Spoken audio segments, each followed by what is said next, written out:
안녕하세요. 오늘도 사연살롱을 찾아주셔서 감사합니다. 결혼 10년 차 30대 여성이에요.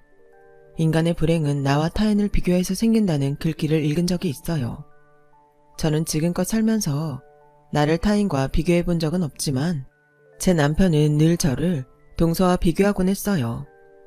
처음에는 동서 기분을 맞춰주려고 그러나 보다 했는데 지금까지도 귀에 딱지가 않도록 그러니 미치겠더라고요. 그 꼴을 7년 넘게 보고 살다 보니 이젠 남편뿐만 아니라 동서까지도 곱게 보이지가 않더라고요. 남편 형제들이 시댁에서 모인다는 말만 나오면 며칠 전부터 머리가 아프고 속에서 천불이 나곤 한답니다. 남편이 말 안 해도 저도 알아요. 저보다 동서가 학벌도 높고 돈 잘 벌고 친정도 잘 산다는 걸요. 하지만 그걸 굳이 사람들 앞에서 조목조목 비교를 해야 하냐고요. 그렇게 따지면 저도 남편보다 잘나고 멋진 남자 만나 살고 싶어요.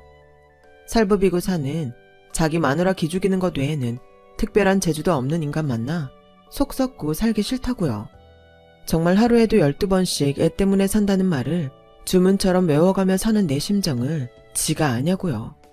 오죽하면 제 아들이 뭐라는 줄 아세요? 엄마는 왜 아빠랑 결혼했어? 아빠는 엄마를 사랑하지도 않는데. 그날 아들 녀석의 말에 욕실에 들어가 한참을 울었어요. 그때 심각하게 이혼을 생각했어요.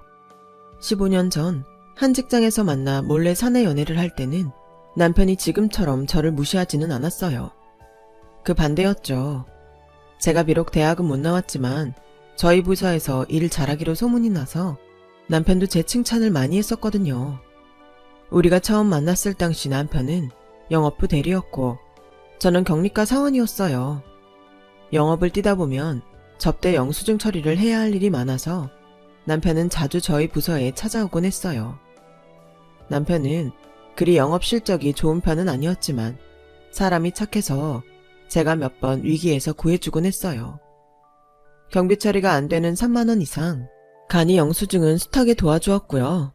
오죽하면 저희과 과장님이 저보고 김대리 엄마냐고 했을 정도였어요. 그래서 회사 내에서 남편과 제가 사귀는 사이가 아니냐는 말도 제법 나오곤 했어요. 사실 그때까지 저는 남편을 남자로 생각한 적이 단 한 번도 없었어요.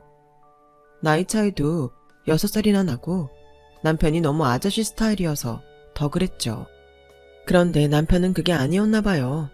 사람들이 우리 둘 사이를 오해하는 걸 은근히 즐기는 것 같더라고요. 김 대리님, 사람들한테 우리 사귀는 거 아니라고 말 좀 해요. 다들 오해하잖아요.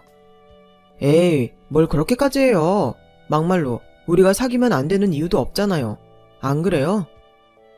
그 말에 제 표정이 일그러지는 걸 보고서야 남편은 농담이라며 발뺌을 했어요. 하지만 왠지 농담이 진담같이 들리더라고요.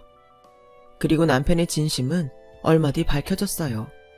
하루는 저희 부서 과장님이 제 자리로 오셔서는 사진 한 장을 내미셨어요. 자기 큰조카라며 보여준 사진 속 남자는 엄청난 근육을 뽐내고 있었어요. 사실 저는 우락부락한 근육을 질색하는데 과장님 조카라서 싫은 티도 못 내고 근육이 대단하다고 빈말로 칭찬을 해주었죠. 근데 하필 그 모습을 남편이 본 거예요. 과장님은 제게 소개팅을 주선해 주겠다고 한번 만나보라고 하셨는데 그 말을 들은 남편이 쌩하니 사무실을 나가버리더라고요. 짧은 순간 본 거지만 분명히 남편의 얼굴은 잔뜩 화가 난 표정이었어요. 저 사람이 왜 화를 내나 싶었죠. 아무튼 소개팅은 정중히 거절을 했고 그 일은 잊고 지냈어요. 그런데 그 일이 있은 이후로 남편이 제게 냉랭하게 굴기 시작한 거예요. 복도에서 만나도 일부러 못 본 척 쓱 지나가 버리기 일쑤였죠. 갑자기 사람이 변하니까 내가 뭘 잘못해서 그런 건가 걱정이 됐어요. 그래서 사람들 없을 때 조용히 물었죠. 혹시 나한테 기분 나쁜 일 있냐고요. 그랬더니 볼멘 소리로 그러는 거예요. 유선희 씨가 그렇게 근육질 남자를 좋아하는지도 몰랐네요. 머리에 든 것도 없이 근육만 키우는 애들이 뭐가 좋다고. 30이 다 돼가는 남자가 한참이나 어린 제 앞에서 질투를 하는 걸 보니 한심하기도 하면서 한편으론 귀엽기도 하더라고요. 그래서 좀 놀려주려다가 남편의 슬리퍼 밖으로 나온 구멍난 양말을 보고는 마음을 고쳐먹었어요. 양말에 구멍이 난 줄도 모르고 하루 종일 발바닥에 땀이 나도록 영업을 뛰는 남편이 그날따라 짠하게 보였거든요. 그러면서도 한편으로는 참 열심히 사는 사람 같다는 생각이 들었어요. 비록 요령도 없고 백도 없어서 몸이 고생인 사람이지만 적어도 자신의 일에 최선을 다하는 모습이 참 좋아 보였거든요. 그래서 용기 내서 말했죠. 김 대리님, 저 맥주 한 잔 사주세요. 매번 술 한 번 사겠다고 말만 해놓고 한 번도 약속 안 지키셨잖아요. 그 약속 오늘 지켜주세요. 갑작스런 데이트 신청에 남편은 잠시 벙찐 표정이었어요. 싫어요. 그럼 마세요. 대신 앞으로 나한테 3만 원 이상 간이 영수증 들이밀 생각도 하지 마세요. 그게 아니라 우리 둘만 만나는 건가 해서. 그리고는 제 반응을 살피더라고요. 김 대리님 주머니 사정 생각해서 나 혼자 베껴 먹으려고 했는데 싫으면 저희 과 사람들 다 부를게요. 아니야. 절대 그러지 마. 남편은 손사래를 치며 뭐가 그리 좋은지 입꼬리를 실룩거렸어요. 그날 남편과 저는 처음 둘이서 술을 마셨고 버스 막차 시간까지 수다를 떨었어요. 회사에서는 몰랐는데 막상 밖에 나와서 보니 아저씨가 아닌 친근한 오빠처럼 느껴지더라고요. 순박한 동네 오빠처럼요. 30이 다 된 남자가 순박하다는 게 좀 이상하게 들릴지 모르지만 그때 제가 느낀 남편은 그랬어요. 저는 남편의 그런 점이 좋더라고요. 그래서 나이 차이가 있음에도 남편과 사귀기로 마음먹었죠. 하지만 회사 내에서는 철저히 비밀에 붙이기로 했어요. 괜한 오해는 불러일으키기 싫었거든요. 연인 사이라서 남편이 낸 영수증만 경비 처리를 잘해준다는 오해 말이에요. 게다가 사귀다 헤어지면 서로 불편한 것 외에 주변 시선이 따가울 것 같아 미연에 방지하자는 뜻도 있었어요.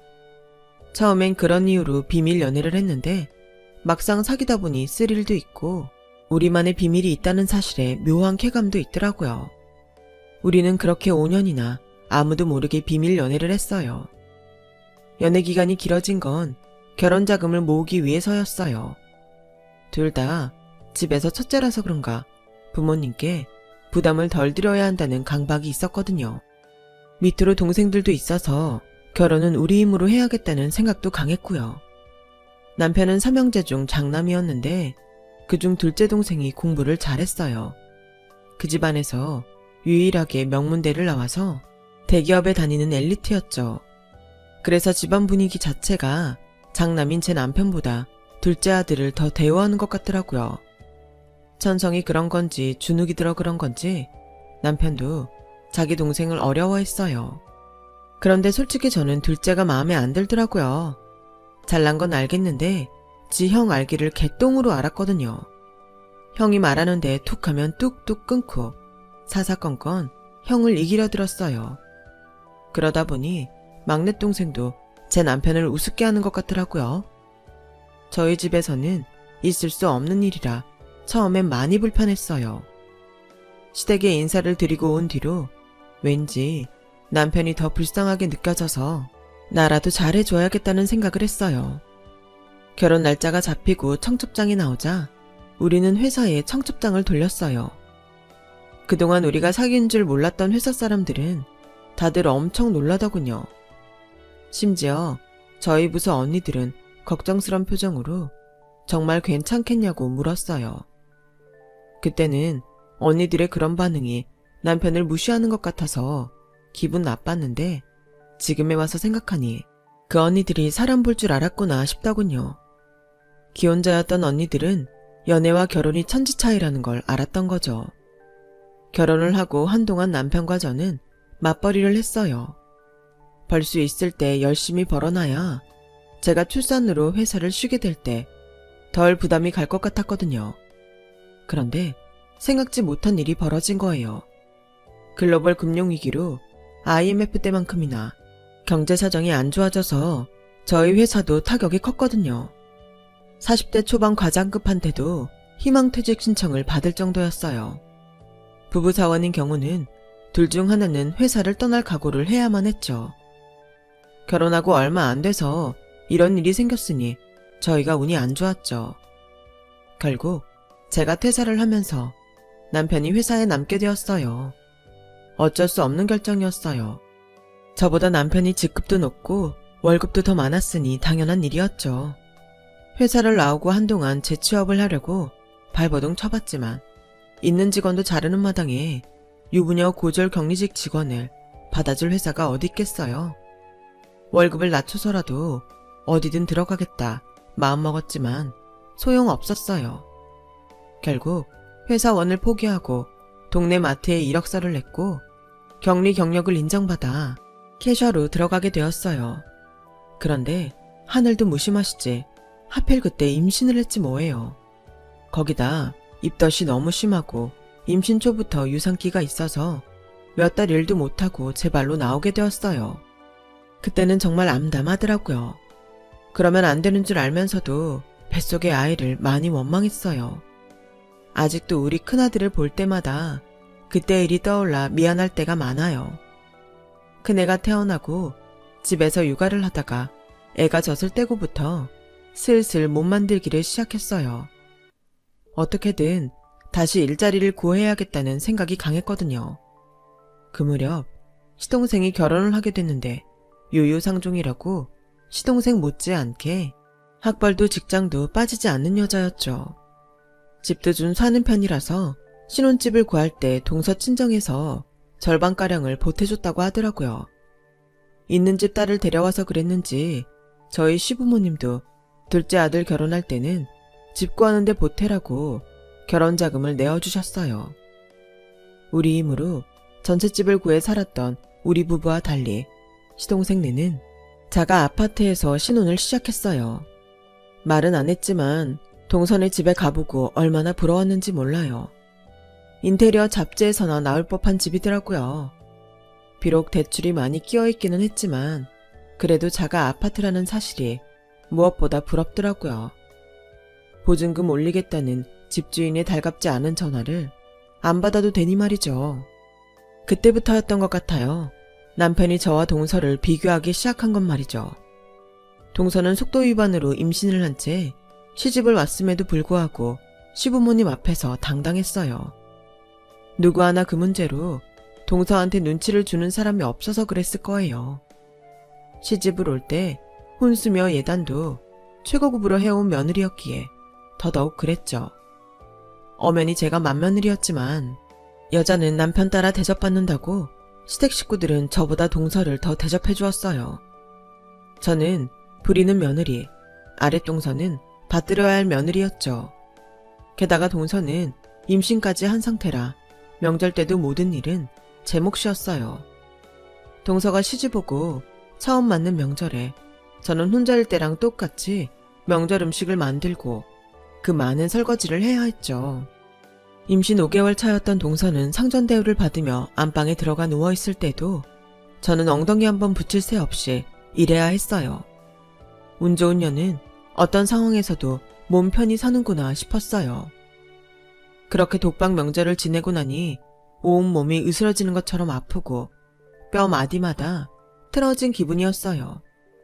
몸살에 온 건가 싶어서 쌍화탕에 복합 감기약이라도 먹으려는데 왠지 그러면 안 될 것 같더라고요.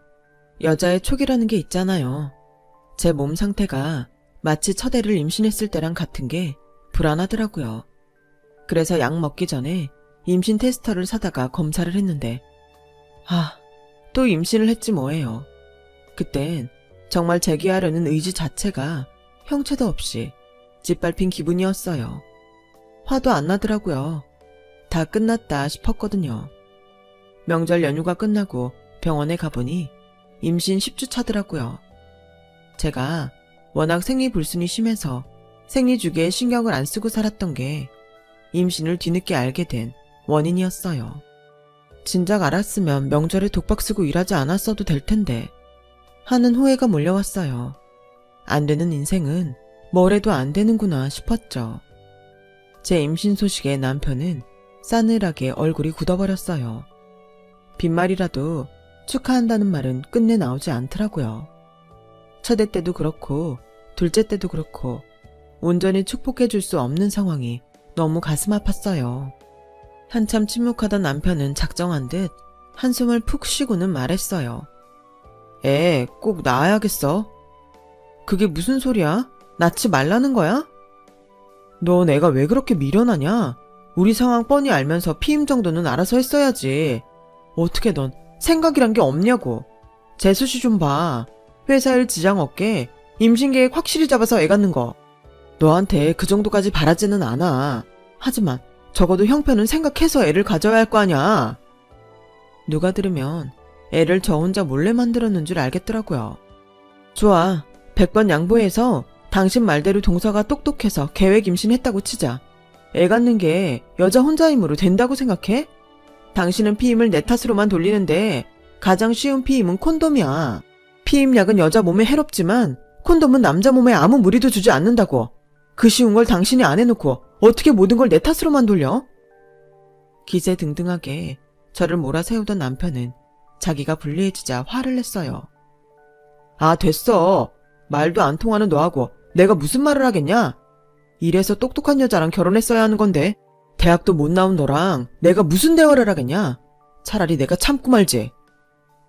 그깟 시답자는 대학 좀 나왔다고 자기가 불리할 때마다 대학 못 나왔다는 소리를 해대는데 정말 그놈의 주둥이를 미싱으로 확 박아버리고 싶었어요. 제 임신 소식을 들은 시어머니는 당연히 애를 낳아야지 무슨 소리냐며 제 남편을 탓하셨어요. 돈 무서워 이미 벤 애를 안 낳는다는 게 말이 되니? 그랬다면 니들 전부 세상 빛 못 봤을 거다. 여기까지만 들어보면 그래도 어른은 어른이구나 했어요. 그런데 끝까지 들어보니 시어머니는 역시 시어머니더라고요. 애야 낳기만 하면 봐줄 사람은 지천에 깔렸는데 뭔 걱정이야. 안사돈도 있고 큰애 여동생도 있는데 뭐가 걱정이라고. 애를 낳느니 마느니 말들이 많아. 쓸데없는 생각 말고 애 낳아. 참 큰애야, 너 잡채 좀 만들어서 작은 애한테 갖다 줘라. 둘째가 지난 설에 먹은 잡채 생각이 난다고? 그거 해달라는데 그거 네가 만든 거잖니? 입덧 때문에 뭘 통 못 먹는다고 하니까 그거라도 해다가 먹여야지. 어쩌겠니? 많이 할 것도 없이 한 접시만 해다가 갖다 줘라. 어차피 입덧할 때는 생각이 그때그때 변해서 갖다 줘도 안 먹을지도 모르니까. 어머님, 저도 요즘 입덧이 심해서 음식 냄새 맡기 힘들어요. 저도 임신한 거 아시면서. 그랬더니 남편이 득달같이 달려들어선 이러는 거예요. 넌 임신 경험자잖아. 애 처음 가진 사람이랑 어디 갔니? 밥만 잘 챙겨 먹으면서 그깟 잡채 하나 만들어주기 싫어서 핑계냐? 너 혹시 재수씨 임신한 거 보고 샘나서 일부러 피임 안 한 거 아니야? 남편은 애 못 낳게 했다고 제가 시어머니를 집에 부르자 그게 얄미워 일부러 제 속을 긁어댔어요. 몸만 컸지 속은 밴댕이 소갈딱지만도 못한 남자였죠.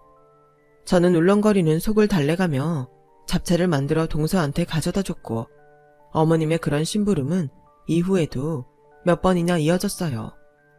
처음에는 같은 임산부 처지에 괜히 손이 동서를 부려먹는 것 같다며 미안한 척이라도 하던 동서는 비슷한 상황이 이어지자 아예 당연하게 받아들이더군요. 제가 출산하기 두어 달 전 동서는 첫 아이를 낳았어요. 아들이었죠. 돈 있는 집이라 그런가 출산 후 바로 유명 산후조리원으로 옮겨 산후조리를 시작하더라고요. 말 그대로 산후조리부터 몸매 관리까지 체계적으로 짜인 스케줄에 따라 철저하게 관리되는 곳이었어요. 게다가 시설도 좋고 저도 돈만 있다면 이곳에서 케어받고 싶다는 생각이 굴뚝 같았어요. 그래서 저도 모르게 부럽다는 말이 툭 튀어나왔는데 그 말을 들은 남편이 가족들 앞에서 제게 그러는 거예요. 부러우면 너도 돈 벌어. 재수씨도 다 자기가 번 돈으로 산후조리원 간 거야. 남이 가진 거 부러워할 생각만 하지 말고 그 사람이 그걸 갖기 위해 얼마나 노력했는지부터 생각해. 꼭 능력도 없는 것들이 남의 떡 보고 침 흘리더라. 안 그래요, 재수씨? 재수씨는 참 능력도 있고 센스도 있고 뭐 하나 빠지는 게 없습니까? 시간 날 때 제 집사람한테도 조언 좀 해주세요. 이 사람은 무식한 데다 센스라고는 눈꼽만큼도 없다니까요. 가족들 앞에서 저를 깎아내리며 동서 칭찬을 하는 남편 때문에 저는 속이 문드러졌지만 남편도 가족들도 이런 제 생각은 조금도 안 하더라고요. 그날 집으로 가는 차 안에서 울면서 남편한테 서운하다 했더니 돌아오는 건 애꿎은 타박뿐이었어요. 오늘 우리가 거기 왜 간 것 같니? 재수씨 출산 축하하러 간 거야. 힘들게 애 낳은 사람 기분 좀 띄워준 거 가지고 네가 지금 질투할 일이니? 사람이 왜 그렇게 생각이 어려? 여자의 적은 여자라더니 그런 거냐? 혹여 재수씨를 적으로 생각한다면 그 생각 일찌감치 접어라. 재수씨랑 너랑 상대가 되겠니? 그럴 바엔 차라리 고개 팍 숙이고 밑으로 기어 들어가는 게 상책이야. 베테랑 영업맨으로서 해주는 조언이다. 베테랑은 개뿔. 형편없는 자기 영업 실력은 누구보다 내가 잘하는데 어디서 뻥을 치는지. 남편의 말 같지도 않은 전략 탓에 마음이 상한 건 저뿐이었죠. 2달 뒤 둘째 아이를 출산했어요. 딸이었어요. 둘째를 낳지 말라고 했던 남편은 딸아이 재롱에 빠져서 지난날 자신의 과언은 생각도 못하는 것 같았어요. 그래도 애들한테 잘하니 그나마 다행이다 싶었죠. 둘째까지 낳고 보니 제게서 제 취업은 더욱 멀어져 버렸어요. 애 둘을 친정에 맡기고 일을 다닐 수는 없었거든요. 그래서 절약하는 것만이 돈을 버는 거라는 각오로 최대한 생활비를 아끼기 위해 노력했어요. 그렇다고 사람이 먹을 건 못 먹고 살 수는 없는 거잖아요. 그래서 여러 매체를 통해 틈새 절약 노하우를 익혀나갔고 그걸 블로그에 하나하나 기록해 나만의 절약 노트를 만들었어요. 정부에서 지원하는 육아 관련 사업과 혜택들도 꼼꼼히 찾아서 신청을 했고요. 화장실 휴지 한 장, 수돗물 한 컵도 허투루 쓰지 않도록 절약했어요. 아이가 다니는 어린이집에서 철마다 하는 아나바다 캠페인에 참여해 둘째한테 필요한 유아용품도 구하고 유치원 엄마들을 통해 딸아이 옷이랑 장난감, 책 등도 얻어 쓸 수 있었어요. 제가 잘 쓴 물건들은 다시 세탁해서 필요한 다른 엄마들한테 나눠주면서 서로 필요한 물품 교류를 해나갔죠. 비싼 돈 주고 아이들을 키즈카페에 데려갈 게 아니라 마음 맞는 엄마들 몇 명과 함께 공동 육아를 하며 아이들과 함께 놀아주기도 했어요. 가전제품을 사고 나온 대형 박스를 이용해 종이집을 만들어 아이들이 들어가 놀 수 있게 해주고 안 쓰는 자투리 천을 모아서 아이들 놀이복도 만들어 입히곤 했죠. 장을 볼 때도 공동으로 채소며 생선 등을 구입해 필요한 만큼씩 나눠 가져가고 돈도 나눠서 냈더니 생활비도 많이 절약이 되더라고요. 남아서 버리는 채소도 없게 됐고요. 돈 대신 엄마들 품을 팔아 생활비를 아끼다 보니 하루하루 돈을 쓰는 게 아니라 돈을 모으는 기분이 들었어요. 이 모든 노하우를 블로그에 착실히 기재하다 보니 블로그 이호 신청도 많이 들어오고 조회수도 엄청나게 늘어갔어요. 그러던 어느 날이었죠. 모르는 번호로 전화가 왔더라고요. 생활가전을 만드는 중소기업인데 자기네 제품을 써보고 평가 좀 해달라고 하는 거예요. 사용한 제품도 주고 소정의 사례금도 지불하겠다고요. 이게 말로만 듣던 뒷광고인가 싶었죠. 그래서 블로그에다 그런 광고는 안 한다고 선을 그었죠. 그랬더니 광고를 해달라는 게 아니라 주변 엄마들과 함께 제품을 써보고 모니터링을 해달라고 하더군요. 제품에 대한 좋은 말을 해달라는 게 아니라 주부들이 직접 써보고 개선할 점을 위주로 알려주셨으면 합니다. 뭐 저희한테 나쁠 건 없을 것 같아서 친한 엄마들 몇몇과 함께 제품을 써보고 이 제품이 어떨 때 사용하기 좋은지 어떤 부분이 불편한지 등을 꼼꼼히 적어 회사에 보내주었어요. 그랬더니 보고서가 마음에 들었는지 이후에도 신제품이 나올 때마다 연락을 해주시더라고요. 그렇게 사용해본 제품들 중 쓸모있고 가성비 좋은 제품들은 엄마들한테 부탁을 받아서 회사에 주문을 넣어주기도 했어요. 블로그를 통해 보고 어디 제품이냐고 쪽지를 보내오는 사람들도 많았고요. 이래서 블로그로 광고 수익을 얻을 수 있다고 하는가 보다 생각하게 됐죠. 하지만 절약 생활에 관한 제 블로그를 제품 홍보, 판매 수단으로 이용하다가 혹여 제품에 이상이 있어서 문제가 생기면 어쩌나 걱정이 되더라고요. 내 이름을 건 블로그에서 판 물건이면 내가 책임을 져야 하는 게 맞으니까요. 그래서 과감히 제품 문의나 구매 신청은 받지 않기로 했어요. 그리고는 오직 내가 습득한 생활의 노하우를 바탕으로 블로그를 채웠어요. 그랬더니 오히려 사람들한테 돈벌이가 아닌 정보로 승부하는 블로그란 인상을 줄 수 있어서 훨씬 호응이 좋더라고요. 물론 광고 수입은 없었지만요. 남편은 제가 일도 않고 집에서 애들이랑 놀고 있다고 생각했겠지만 저도 나름대로 절약을 통해서 생활비를 줄여나가고 있었어요. 제가 나가서 일을 하게 되면 고정된 수입은 생기지만 그만큼 내 아이들을 케어하는데 따로 들여야 할 비용이 들잖아요. 계산을 해보니 그 돈이 제가 직접 육아를 하며 절약하는 비용보다 더 들더라고요.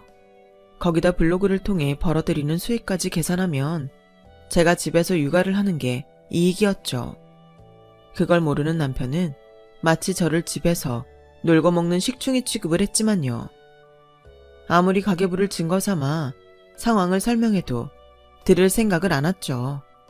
어쩌겠어요. 말해줘도 안 듣는걸요. 집에서 벌어들이는 부수입으로 주식 투자도 하고 한때 유행하던 코인도 하면서 조금씩 주머니를 불려나갔고 그렇게 모은 돈으로 남편 차를 바꿔주자 그때야 남편도 조금은 놀라는 눈치더라고요. 그러면서 혹시 자기가 그간 번 돈으로 산 게 아닌가 의심하더군요. 말했잖아. 내가 집에서 놀고 있는 건 아니라고. 나도 나름대로 돈을 벌고 있었단 말이야. 이 차에는 당신 돈 1원도 안 들어갔다고. 그러니까 앞으로는 제발 집에서 놀고 먹는다는 말은 안 했으면 좋겠어. 남편 앞에 차키를 던져주며 그간 쌓였던 한풀이를 했어요. 비록 중고차긴 했지만 가정주부가 부업으로 차를 샀다는 말에 시댁 식구들도 조금 놀라는 눈치였어요. 그래? 큰애 니가 아주 맹탕은 아닌 모양이구나. 아무튼 애썼다. 어머님도 모처럼 제게 칭찬을 다 해주시더라고요. 그런데 기왕 재주 부리는 거 작은 애 대신 승민이 생일잔치 좀 준비해라. 너도 알다시피 작은 애가 좀 바쁜 애니? 이번에 승진까지 해서 요즘 눈코 뜰 새 없이 바쁘다더라. 밖에서 돈 버는 애한테 지 아들 생일까지 챙기게 할 순 없잖니. 별로 할 건 없고 케이크랑 간식 좀 준비해서 승민이 유치원에 좀 갖다 줘. 요샌 뭐라더라? 그 간식 키트? 뭐 그런 걸 해다가 보내면 유치원에서 애들한테 나눠준다더라고. 또 뭐라고 하던데? 암튼 난 당최 뭔 말인지 잘 모르겠으니까 작은 애랑 통화하고 하라는 대로 다 해줘. 살림 잘하는 며느리 이럴 때 안 써먹으면 언제 써먹냐? 제 칭찬을 하시는 줄 알았는데 결론은 동서 대신 동서 아들 생일잔치 준비를 떠맡기시려는 거였어요. 어머님이 가시고 혼잣말로 볼멘 소리를 했더니 대뜸 남편이 그러더군요. 네가 살림 잘한다고 자랑질 할 때부터 이렇게 될 줄 알았다. 너 잘하는 거니까 재수지 좀 도와줘. 있는 재주 썩히지 말고. 약 올리듯 한 소리 하곤 잽싸게 자동차 키를 들고 나가는 남편을 보자 저런 게 뭐가 이쁘다고 차를 바꿔줬나 후회가 밀려왔어요. 애들 태우고 다니는 것만 아니라면 당장 뺏고 싶었죠. 열을 식히고 동서한테 전화를 했더니 요구사항이 엄청나더라고요. 자기애 다니는 유치원 엄마들은 유기농 아니면 안 먹이니까 간식은 유기농 제품에 GMO 식품으로 선별해 개별 포장해서 30개를 준비하라고 했어요. 간식은 유기농 과일 주스와 유기농 밀로 만든 쿠키, 자연 방목한 소에서 얻은 우유가 듬뿍 들어간 밀크 초콜릿과 유기농 사탕으로 구성하고 케이크는 강남에 있는 유명 파티샤가 만든 유기농 당근 케이크로 사가라고 하더군요. 비용은 형님 계좌로 넉넉하게 보내드릴 테니까 질 좋은 제품으로 골라서 준비해주세요. 아, 젤리는 안 돼요. 애들 치아에 무리가 가면 안 되니까. 그리고 포장도 신경 좀 써주세요. 아예 업체에서 주문해서 스티커랑 리본 세트도 맞춰주시고요. 아, 스티커에 들어갈 문구는 제가 문자로 보내드릴게요. 살림 잘하는 형님 덕을 이렇게 보게 될 줄은 몰랐어요. 아주 상사가 부하 직원한테 업무 지시 내리는 것처럼 조목조목 빠짐없이 요구사항을 말하더군요. 같이 애 키우는 입장이라서 이번 한 번은 봐준다 생각하고 열심히 준비해 보냈어요. 그랬더니 유치원 엄마들이 어쩌면 이렇게 준비를 잘했냐며 어느 업체에서 했는지 묻더래요. 그래서 손윗동서가 해줬다고 했더니 자기들 생일 차례 때 부탁 좀 해도 되겠냐고 묻더라는 거예요. 물론 수고비는 제대로 주겠다고요. 생각해보니 괜찮겠다 싶었어요. 사실 뭐 그리 어려운 일도 아니고 한 이틀 고생하면 되니까요. 그 말을 들은 남편은 무릎을 치며 그러더군요. 역시 대기업 다니는 유능한 재수씨는 달라도 다르네. 당신이 집에서 노는 거 불쌍해서 이렇게 일감도 떠다주고 자긴 정말 손아래동서 잘 만난 줄 알아. 덕분에 한 몇 년 부수입 제대로 올리게 됐잖아. 당신은 그걸 말이라고 해? 이게 다 동서 덕분이라고? 그놈의 재수씨 사랑 아주 눈물겹다. 결국 남편의 말에 이번에도 화만 제대로 나게 됐어요. 그런데 얼마 뒤 황당한 일이 벌어졌지 뭐예요. 결혼 10주년이라고 제게 사준 명품 백을 들고 오랜만에 만난 친구랑 백화점에 갔는데 거기 매장 직원이 제 가방을 보고는 짝퉁이라고 그러지 뭐예요. 남편이 결혼 10주년 기념 선물로 사준 건데 그럴 리 없다고 했더니 매장 매니저가 나와서 보더니 정말 가품이 의심되니 제품을 산 곳에서 잘 알아보라고 하더군요. 잘 사는 친구 앞에서 기죽기 싫어 들고 나간 가방이었는데 결국 그 가방 때문에 공개적으로 망신살 뻗치게 되었죠. 웃긴 건 남편의 태도였어요. 그럼 돼지 목에 진주 목걸이라도 채워줘야 했다는 거야? 어차피 집구석에서 뭉개고 있으면서 그런 백 들고 나갈 일은 있겠니? 제대로 쓰지도 못할 거 뭐하러 비싸게 정품을 사? 짝퉁도 이렇게 잘 나오는데 싫으면 쓰지 말던가. 돼지 목에 진주 목걸이라니. 남편한테 저는 그런 존재였던 거예요. 그런데 그게 끝이 아니었어요. 남편이 낭떠러지에 서 있는 내 등을 떠미는 사건이 벌어졌거든요. 추석을 맞아 시댁에 다들 모였는데 웬일로 시동생이 제 남편한테 싹싹하게 굴지 뭐예요. 이어지는 말에 저는 기함을 토했죠. 형, 무슨 돈으로 그런 걸 다 사보냈어. 난 형수님한테 뭐 하나 사드린 것도 없는데 우리 와이프까지 챙겨주고. 그래요 아주버님, 이번에 너무 큰 돈 쓰셨어요. 생일 선물로 그렇게 비싼 선물을 받아도 되는지 모르겠네요. 도대체 남편이 뭘 줬길래 싸가지 부부가 이 난리를 치나 싶었어요. 남편은 간만에 어깨를 쫙 펴고 갖은 생색을 다 내며 그러더군요. 저 그 정도는 버는 사람입니다. 걱정 마시고 편하게 쓰세요. 우리 집사람 백 하나 사주려고 백화점 갔다가 재수씨 생일인 게 생각나서 하나 산 거예요. 부담 갖지 마세요.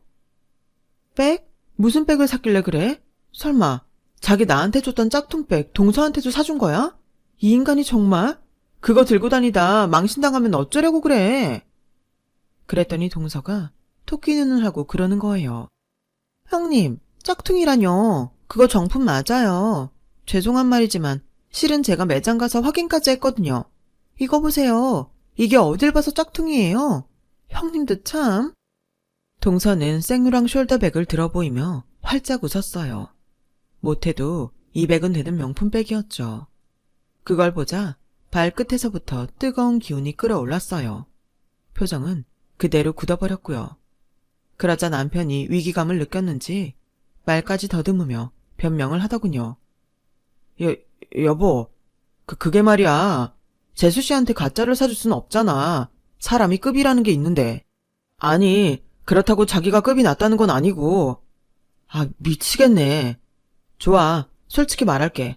고기도 먹어본 놈이 먹는다고. 저런 백도 들고 다녀본 사람이 들어야 폼도 나고 그런 거 아니야? 게다가 당신이 명품백 들어봤자 누가 그걸 정품이라고 믿겠어? 동대문 시장에서 산 짝퉁이라고 믿지?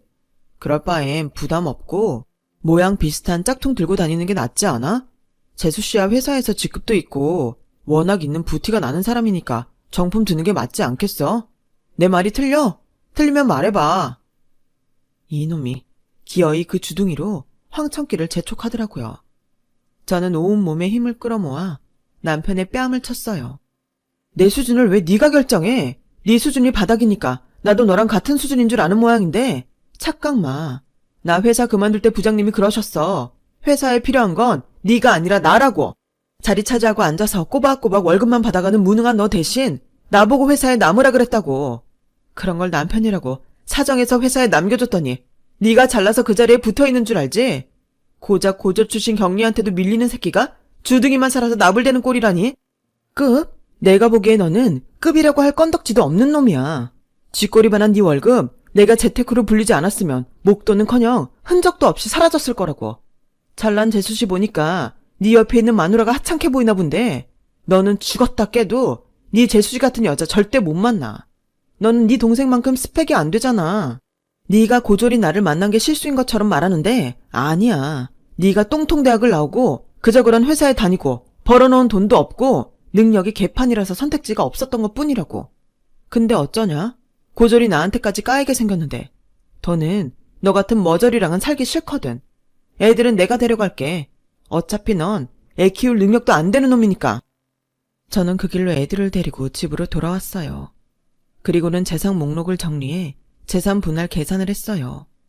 아이들 양육비도 산정하고 앞으로 먹고 살 방법도 떠올려 보았죠. 그동안 협업을 하자는 회사들이 꽤 있었는데 그 중에서 제가 일할 수 있는 업체를 골랐어요. 일단 이혼 전에는 큰 수익을 내서는 안 되기에 아이들 양육권을 받을 수 있는 선에서 수입을 제한했어요. 이혼 전에 만들어진 수입은 부부가 재산 분할을 해야 하니 저로서는 손해일 뿐이잖아요. 그래서 큰 수입을 얻을 수 있는 일은 나중으로 미루기로 한 거죠. 남편은 자기가 잘못했다며 이혼만은 안 된다고 울고불고 했지만 이미 저는 마음의 결정을 끝낸 뒤였죠. 그렇게 저는 남편과 이혼을 했어요. 양육권과 친권도 가져왔죠. 살던 전셋집은 빼서 남편과 나눠 가졌고 차는 남편이 타는 대신 저는 차 구입비의 절반을 현금으로 받았어요. 그리고 매달 두 아이의 양육비를 받기로 했죠. 이혼 후 저는 출판사와 계약을 맺고 블로그에 올렸던 살림 노하우를 바탕으로 책을 냈어요. 그리고 블로그를 통해 강연 의뢰를 받아 강연도 다니게 되었죠. 거기다 몇몇 회사들과 협업 계약을 맺고 모니터링을 통해 신제품 구상부터 출시까지 관여하게 되었죠. 내 아이들을 키워야 한다는 생각에 잠도 줄여가며 일을 한 덕분에 남편이 벌어다준 돈으로 생활을 할 때보다 오히려 살림은 나아졌어요. 그리고 얼마 뒤 저는 난생 처음 경호원들의 에스코트를 받으며 팬사인회를 갖게 되었어요. 제가 출간한 책과 블로그의 성공 덕분이었죠. 그런데 하필 그 자리에서 남편과 만나게 된 거예요. 남편은 제 곁을 지키고 있는 경호원을 보고는 깜짝 놀라더군요. 솔직히 저도 처음 있는 일이긴 했지만 남편 앞에서만큼은 기죽기 싫어서 대수롭지 않은 일상의 일부인 것처럼 행동했어요. 그랬더니 남편이 한숨을 푹 쉬면서 그러더군요. 내가 내 복을 찬 것 같다. 나 얼마 전에 회사에서 나왔어. 뭐 쫓겨난 거지.